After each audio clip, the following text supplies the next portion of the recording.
नमस्कार साथियों, मैं नरेंद्र। स्वागत है आप सभी का हमारे चैनल एनएन टॉप पर। हम उत्तर प्रदेश हायर एजुकेशन की आने वाली vacancy political science assistant professor के लिए ये लेक्चर सीरीज़ रिकॉर्ड करते हैं। इसके अलावा ये बहुत सारे एग्जाम्स में जो इंडियन पॉलिटी से क्वेश्चंस आते हैं उसके लिए भी बहुत इंपॉर्टेंट है, जैसे यूपीपीसीएस या आप नेट की तैयारी कर रहे हैं पॉलिटिकल साइंस से, या आने वाली वैकेंसी जो उत्तर प्रदेश माध्यमिक सेवा चयन बोर्ड का भी जो वैकेंसी आने वाली पीजीटी के लिए, उसमें भी पॉलिटिकल साइंस का जो सिलेबस है उसमें ज़्यादातर सिलेबस इसमें कवर करते हैं। तो इस लेक्चर सीरीज़ में हम जो थर्ड यूनिट है भारतीय राजनीति एवं शासन, उसका टॉपिक जो है संविधान का वैचारिक आधार, उस पर हम अभी चर्चा कर रहे हैं। तो उसमें हमने मूल कर्तव्य, प्रस्तावना और मौलिक अधिकार कंप्लीट कर लिया है। आज हम जो शुरू कर रहे हैं लेक्चर वो राज्य के नीति निर्देशक सिद्धांत, यानी कि संविधान में जो राज्य के नीति निर्देशक सिद्धांत का वर्णन किया गया है उसमें किस तरह के वैचारिक आधार पाए जाते हैं उसकी चर्चा शुरू करेंगे। तो शुरू करते हैं आज अपना लेक्चर।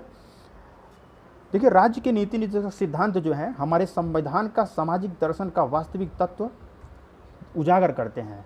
राज्य के नीति निर्देशक सिद्धांतों की बात अगर हम करेंगे तो इसमें ऐसे ऐसे प्रावधान किए गए हैं, यदि राज्य वास्तव में उन प्रावधानों को अपना ले तो राज्य वास्तव में एक लोक कल्याणकारी राज्य के रूप में पूर्णतः परिवर्तित हो जाएगा। तो यह संविधान का सामाजिक दर्शन है। इसका वर्णन संविधान के भाग 4 के अनुच्छेद 36 से लेकर 51 तक इसका वर्णन है, और संविधान निर्माताओं ने इसका आधार आयरलैंड के संविधान से ग्रहण किया था। तो क्वेश्चन कभी कभी पूछता है, ये काफ़ी बार क्वेश्चन आ भी चुका है, आप लोगों को पता भी होगा कि जो ये नीति निर्देशक सिद्धांत है ये आयरलैंड के संविधान से लिया गया है। और आयरलैंड के संविधान को कहाँ से मिला था? स्पेन के संविधान से। ये क्वेश्चन नहीं पूछता है, लेकिन हम आपको जानकारी के लिए बता रहे हैं कि आयरलैंड से तो भारत ने ग्रहण किया, लेकिन भारत के आयरलैंड के संविधान में इसको स्पेन के संविधान से ग्रहण किया गया था। ग्रैनविल ऑस्टिन एक राजनीतिक विचारक हैं, आप जानते हैं, भारतीय राजनीतिक मामलों में काफ़ी इंटरेस्ट रखते हैं। इन्होंने राज्य के नीति निर्देशक सिद्धांत को संविधान की मूल आत्मा कहा है। आपको ध्यान देना है, अनुच्छेद 32 को भीमराव अंबेडकर ने संविधान की मूल आत्मा कहा था, लेकिन ग्रैनविल ऑस्टिन है वो राज्य के नीति निर्देशक सिद्धांत को संविधान की मूल आत्मा मानते हैं। अब राज्य के नीति निर्देशक तत्व तो दिए गए हैं, अब इसका अर्थ समझ लेते हैं कि क्या है। देखिए, राज्य के नीति निर्देशक सिद्धांत या तत्व राज्य को जारी वह आदेश है जिसे राज्य नीतियों के निर्माण में मौलिक तत्व के रूप में प्रयोग करेगा। एक तरह से आप कह सकते हैं कि राज्य जितनी भी नीतियों का निर्माण करता है उसमें संविधान में वर्णित राज्य के नीति निर्देशक सिद्धांत जो हैं एक पथ प्रदर्शक के रूप में काम करेगा। यानी कि राज्य जो भी नीतियाँ बनाएगा उसमें यथाचित या ध्यान रखेगा कि राज्य के जो डीपीएसपी है या नीति निर्देशक सिद्धांत है उसका समावेश ज़्यादा से ज़्यादा किया जाए, क्योंकि उसका आधार जो है वो सामाजिक न्याय स्थापित करना है, समाज में समानता लाना है, समाज में जितना भी विशेषाधिकार या असमानता विद्यमान है उसको समाप्त करना है। तो नीतियाँ बना करके समाज को इस दिशा में ले जाना है ताकि सामाजिक न्याय की प्रतिपूर्ति की जा सके। यह सिद्धांत, राज्य के नीतिक सिद्धांत जो है राज्य के पथ प्रदर्शन तथा ऊंची आकांक्षाओं के घोषणा पत्र हैं। हमने आपको बताया यह वे सिद्धांत हैं जिसे राज्य आने वाले समय में अपनाएगा। देखिए, एक चीज़ आपको समझनी है कि संविधान के जो संवैधानिक सलाहकार थे BN राव, उन्होंने 2 प्रकार के अधिकारों की बात की थी।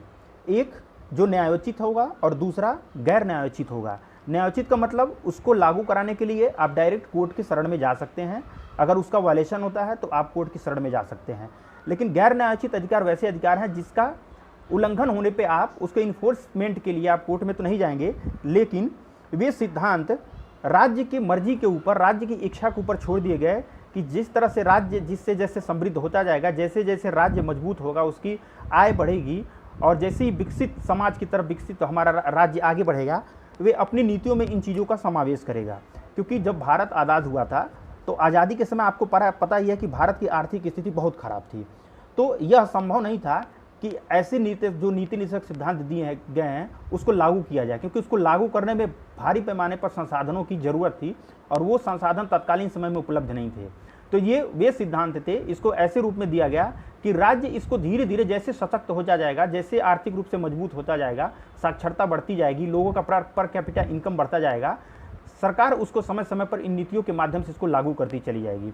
तो ये सिद्धांत क्या है? राज्य आने वाले समय में इसको अपनाएगा, न कि तुरंत अपनाएगा, इसको एक छूट दी गई। तो जो ये सिद्धांत डीपीएसपी ये गैर न्यायोचित क्षेत्र में अभी भी आता है, और मौलिक अधिकार क्या है हमने आपको पता है वो न्यायोचित है, उसके उल्लंघन में आप कोर्ट के शरण में जा सकते हैं।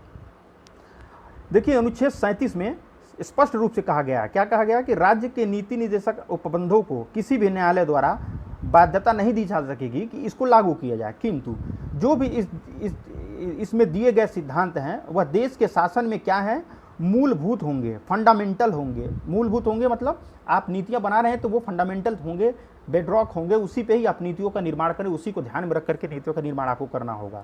तो देश के शासन के मूलभूत सिद्धांत होंगे और विधि निर्माण में इस सिद्धांत का प्रयोग करना राज्य का एक कर्तव्य होगा, यानी राज्य यथासंभव कोशिश करेगा कि डीपीएसपी को अपनी नीतियों में लागू करे। ये पूरा अर्थ हो गया डीपीएसपी का, और इसकी विशेषताएं देख लेते हैं कि डीपीएसपी की विशेषताएं क्या क्या हैं। राज्य की नीति निषेध तत्व या डीपीएसपी संवैधानिक निर्देश या विधायिका, कार्यपालिका और प्रशासनिक मामलों में राज्य के लिए सिफारिशें हैं, यानी कि कार्यपालिका, विधायिका और प्रशासनिक मामले जितने भी इसकी बॉडीज हैं उसमें राज्य के द्वारा राज्य को ये सिफारिश की गई है कि आप जब अपनी नीतियों को लागू करें, बनाएं तो इम्प्लीमेंट करें तो इसका अनुपालन करें कि डीपीएसपी उसमें समाहित हो। इसकी विशेषता, आधुनिक लोकतांत्रिक राज्य में आर्थिक, सामाजिक, राजनीतिक विषयों में निर्देशक तत्व क्या है, काफ़ी महत्वपूर्ण है। इसका उद्देश्य न्याय में उच्च आदर्श, स्वतंत्रता, समानता बनाए रखना है। यदि डीपीएसपी को लागू कर दिया जाता है तो समाज अपने उच्च आदर्श के रूप में आएगा, सभी में समानता व्याप्त हो जाएगी और किसी भी प्रकार का विशेषाधिकार समाप्त हो जाएगा, किसी भी प्रकार का असमानता नहीं रहेगी समाज में। इसका उद्देश्य राज्य के लोक कल्याणकारी राज्य का निर्माण करना है। हमने आपको बताया कि डीपीएसपी में ऐसे ऐसे प्रिंसिपल्स हैं कि राज्य यदि उसको अपना ले तो भारत वाकई में एक लोक कल्याणकारी, जिसको वेलफेयर स्टेट्स बोला जाता है, जो लोगों को कल्याण के लिए बनाया जाता है, उस राज्य की तरफ परिवर्तित हो जाएगा पूरी तरीके से। वो कौन कौन से ऐसे प्रावधान हैं जो लोक कल्याणकारी राज्य की तरफ इसको बनाने में मदद करेंगे, उसकी चर्चा हम आगे प्रावधान में देखेंगे। राज्य के नीति निर्देशक तत्वों की प्रकृति वाद्य योग्य नहीं है। हमने आपको बताया कि क्या है ये, इसके उल्लंघन पे आप इसको कोर्ट में जाके चैलेंज नहीं कर सकते हैं कि इसका इंप्लीमेंट किया जाए, इसका इम्प्लीमेंटेशन करा जाए, ये वाद्य योग्य नहीं है, अर्थात इसके उल्लंघन पर न्यायालय द्वारा इसे लागू नहीं कराया जा सकता है, जैसा कि मूल अधिकार में है। हम आपको आगे लेक्चर्स में दोनों में डिफरेंस भी बताएंगे, दोनों में टकराव, मौलिक अधिकार और राज्य के नीतिगत तत्वों में कितना टकराव है और वर्तमान स्थिति क्या है, इसके बारे में हम आने वाले अपने लेक्चर सीरीज में आपको स्पष्ट करेंगे। राज्य के नीति निर्देशक जो भी सिद्धांत संविधान में वर्णन किया गया है उसको हम अलग अलग पार्ट में डिवाइड करके देखेंगे तो आसानी होगी। अपेक्षाकृत आप पता ही, आप बीएड में जाएंगे तो लाइन से आपको मिल जाएगा पूरा 56 से 36 से लेकर के 51 तक, लेकिन हम उसको 2 भागों 3 भागों बांट देंगे तो उसको समझने में आसानी होगी। तो जो सबसे पहला विभाजन इसका है वह लोक कल्याणकारी तथा समाजवादी राज्य की स्थापना के सिद्धांत वाले प्रावधानों को हम देखेंगे।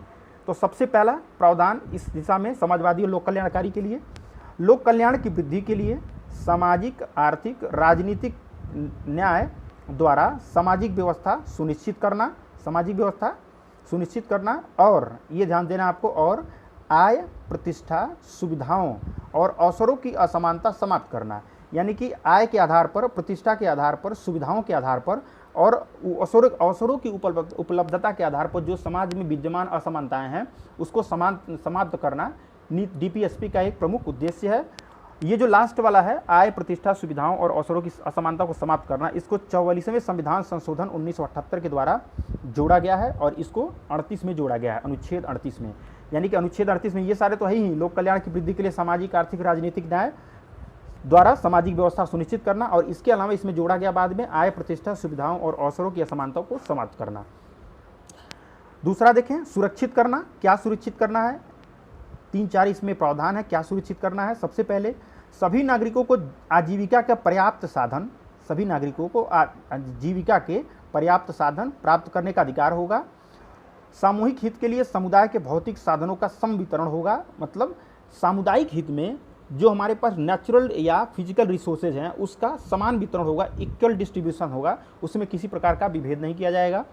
धन और उत्पादन के साधनों का संकेंद्रण, आप मार्क्सवाद पढ़े हैं, मार्क्सवाद पढ़ाएंगे भी हम आपको, तो धन और उत्पादन के जो साधन होते हैं उसका संकेंद्रण समाज के किसी एक वर्ग में ना हो जाए, इसका भी ध्यान रखा जाएगा, उसका संकेंद्रण ना होना पाए।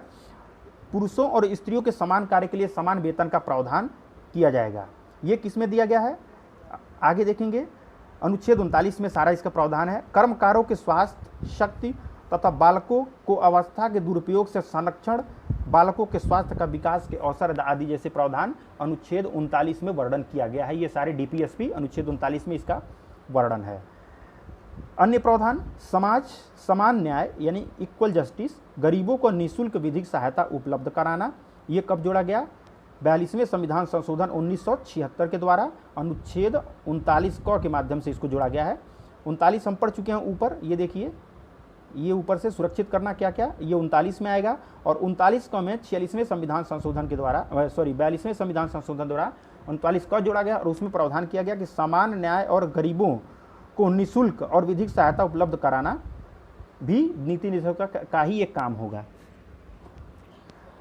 नेक्स्ट, काम पाने की, शिक्षा पाने की, बेकारी, बुढ़ापा, बीमारी और निःशक्तता की दशाओं में लोक सहायता पाने का अधिकार हर नागरिक का होगा। यानी कि राज्य ये सुनिश्चित करेगा कि कोई बुढ़ापा, बीमारी या बेकारी या शिक्षा पाने में असमर्थ है, काम पाने में असमर्थ है, तो राज्य उसके लिए उसको लोक सहायता या कुछ एड देगा, सहायता देगा, ताकि उसके जीवन को सुदृढ़ बनाया जा सके, गरिमामय जीवन वह व्यक्ति जी सके। ये इसका प्रावधान अनुच्छेद 41 में किया गया है। अब ध्यान दीजिएगा, एक क्वेश्चंस पूछ लेता कभी कभी अनुच्छेद वाइज, तो अनुच्छेद वाइज भी इसको आपको दिमाग में रखना है। काम की न्यायसंगत और मानवोचित दशाओं का तथा प्रसूति सहायता का उपबंध करना, अनुच्छेद 42। सभी कर्मकारों के लिए जीवन निर्वाह मजदूरी, शिष्ट जीवन स्तर यानी कि गरिमापूर्ण जीवन तथा सामाजिक और सांस्कृतिक अवसर प्रदान करना, ये कब किस में दिया गया है? अनुच्छेद 43 में दिया गया है। अनुच्छेद 43 में 7वां प्रावधान, उद्योगों में प्रबंध में कर्मकारों के भाग लेने के लिए कदम उठाना, ये इसको जोड़ा गया है 42वें संविधान संशोधन द्वारा। और एक अनुच्छेद जोड़ा गया डीपीएसपी में 43 को, उसमें है कि उद्योगों के प्रबंध में कर्मकारों के भाग लेने का अधिकार को दिया गया है, यानी कर्मकार उसमें पार्टिसिपेट करेगा मैनेजमेंट के साथ। 42वां संविधान संशोधन इसको जोड़ा गया, हम बताएं आपको। पोषाहार स्तर और जीवन स्तर को ऊंचा करना तथा लोक स्वास्थ्य का सुधार करना, इसका व्यवस्था अनुच्छेद 47 में किया गया है। तो ये सारे कौन से लोक कल्याणकारी और समाजवादी स्वरूप के जितने भी डीपीएसपी हैं उसका वर्णन है। अब हम देखते हैं गांधीवादी विचारधारा से संबंधित नीति निर्देशक तत्व, यानी कि गांधी जी जिसके हिमायती थे, जिसकी वकालत करते थे, उसके भी उस भावना से भी प्रेरित कुछ डीपीएसपी हमारे संविधान में जोड़े गए हैं, उसको देखते हैं। पंचायतों का गठन और उन्हें आवश्यक शक्तियां प्रदान करना, अनुच्छेद 40। ग्रामीण क्षेत्र में कुटीर उद्योग में व्यक्तिगत और सहकारी आधार पर उद्योगों को प्रोत्साहन देना, ये अनुच्छेद 43 में वर्णन है इसका। सहकारी समितियों के स्वैच्छिक गठन, स्वायत्त संचालन, लोकतांत्रिक नियंत्रण एवं व्यावसायिक प्रबंधन को बढ़ावा देना, ये संविधान संशोधन 42वें संविधान संशोधन 1976 के द्वारा 43B में जोड़ा गया है। ये अनुसूचित जाति, जनजाति, समाज के कमजोर वर्गों के शैक्षिक एवं आर्थिक हितों को प्रोत्साहन और सामाजिक अन्याय एवं शोषण से सुरक्षा, ये कहाँ दिया गया है? अनुच्छेद 46 में। आपको ध्यान देना, SC ST या समाज के जो भी वीकर सेक्शंस हैं उनको शैक्षिक और आर्थिक हितों को प्रोत्साहन करना और सामाजिक अन्याय और शोषण से सुरक्षा करना, अनुच्छेद 46 में इसका वर्णन है। स्वास्थ्य के लिए नुकसानदेह नशीली दवाओं, मदिरा, ड्रग्स और औषधि प्रयोजन से भिन्न उपयोग जो भी होगा, यानी कि अगर इनका, जैसे नशीली दवाएं हैं, मदिरा, ड्रग्स इत्यादि का अगर औषधि प्रयोजन है तो उसको प्रोहिबिट नहीं किया जाएगा, बैन नहीं किया जाएगा। लेकिन अगर उसका व्यसन के रूप में इस्तेमाल किया जाएगा, एडिक्शंस के रूप में, तो उस पर प्रतिबंध लगाया जा सकता है। जैसे आप जानते हैं बिहार सरकार में लीकर बैन अभी लेटेस्ट जल्दी किया है, उसमें शराब की बिक्री पे पूरी तरह से बैन है, तो वो डीपीएसपी को ही इंप्लीमेंट किया गया एक तरीके से।